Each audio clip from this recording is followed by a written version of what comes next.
How many individuals out there love their local law enforcement? I know I do, but sometimes you may get that individual that's a law enforcement agent that pulls you over or interacts with you that's just having a bad day. It's very rude and obnoxious.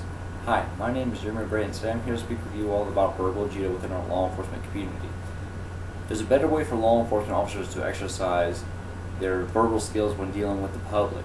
Dr. George Thompson showed that there's a significance in law enforcement when it comes to dealing with individuals, and they can be more productive within society with their verbal skills. We're going to discuss the differences between verbal karate and verbal judo. Let's start by dealing with verbal judo. Verbal judo was created by Professor George Thompson in the early 80s. The main purpose of verbal judo within law enforcement was to increase professionalism, tactics, and communication theory.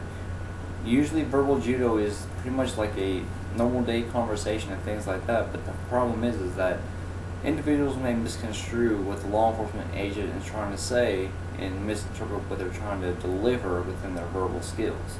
Alright? People always listen to the words versus the meaning. So people usually don't say what they mean nor mean what they say. So it's kind of like a contradiction between the two. But the thing is that law enforcement individuals need to understand that when dealing with the public, that is our responsibility to ensure that the individual is understanding our requests, our responses, and things like that, because the receiver may not interpret what our delivery is, and that's very important in the law enforcement community, because we need the public to understand why we're doing what we're doing, or understand why we're asking what we're asking them to do. All right. Always talk and treat people the way you want to be treated. That's the goal within verbal judo. You always want to see on the other side of the spectrum. Especially as a law enforcement officer, you want people to understand you're asking them to do certain things, and they need to understand why you're asking them to do those things. Verbal judo is viewed as very professional. If you're the consummate professional and things like that, verbal judo is spot on.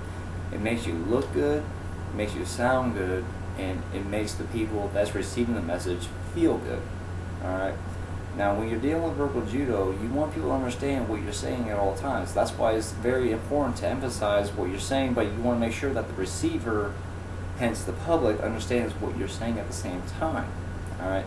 Now when you're dealing with verbal judo, you gotta be professional at all times. Yes sir, no sir, ma'am, things like that. But at the same time though, you want to keep your authoritative figure and things like that.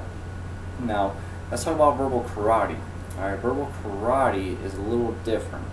Verbal karate is very unprofessional. It's those law enforcement individuals that say, you're going to do what I say at all times, you're going to do this, you're going to do that. That's a no-go. Alright, we do not want that.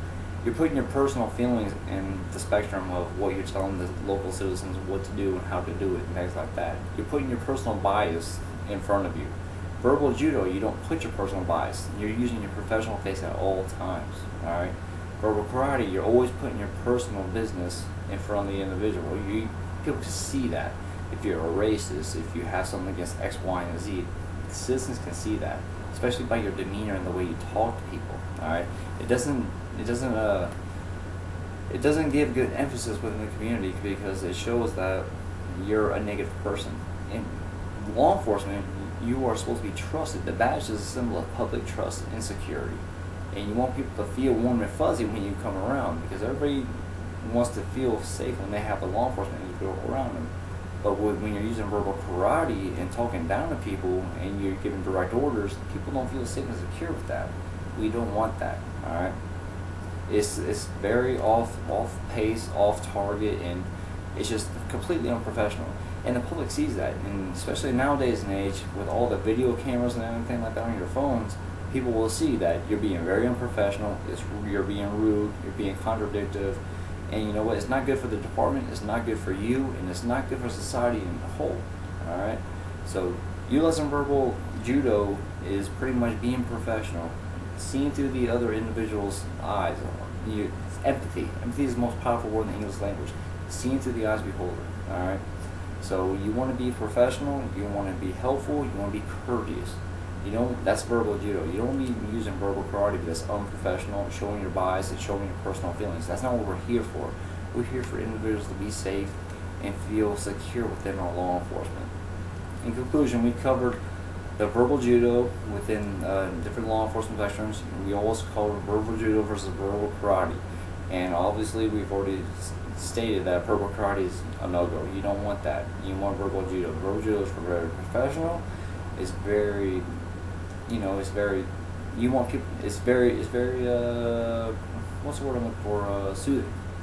Individuals that see in the law enforcement individual that is very calm, cool, collected, and things like that. That's what they want. That's what we need. Especially me as a civilian when I'm not in uniform.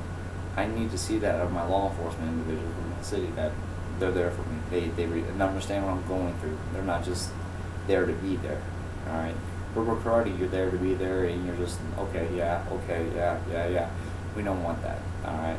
So it's very important that our law enforcement individuals learn how to talk to the society and civilians to a level to where they understand what you're asking them, that they're asking them to do, and what we want them to do at the same time. Same thing in the military. Me being a military corrections officer, I always ask individuals what they're doing and things like that. I'm just being very personal. I don't put my biases in their face or anything like that, my personal views on that.